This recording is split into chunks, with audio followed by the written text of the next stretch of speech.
আজ 16 তারিখ জানুয়ারি 2026 আইসিজি মাঝে যা হিয়ারিং চলের সিবার হতা হইবার আগতুন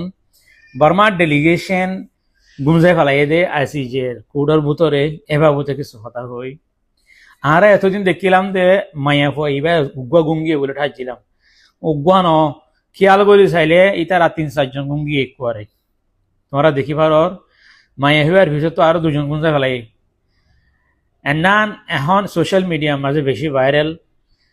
ডেলিগেশন এবার কলমা বেশি দুঃখ আছে দেখা যার এবারে এতক্ষণে মিয়া অনলাইনে সাসপেন্ড করছে যেতজন গিয়ে তারা যেতজন গুঙ্গি তোমার আর আন্তাজ সন্দিল্লা কমেন্ট করো চাই এটার আর সমরি আছে না নাকি এতক্ষণে তার আর সমরি তো সাসপেন্ড করছে মিয়া অনলাইনে আইসিজে কোডের ভিতরে গুঙ্গিয়ে দেন নান কোডরে ডিসরেসপেক্ট করছে দেখেন নান পরিচয় দিয়ে অভদ্রতা পরিচয় দিয়ে রেসপন্সিবল ন দেখেন নান পরিচয় দিয়ে আরো পরিচয় দেখি রোহিঙ্গার কেস ওরে তারা কেস বলি না বুঝতে হিন্দিলা পরিচয় দিয়ে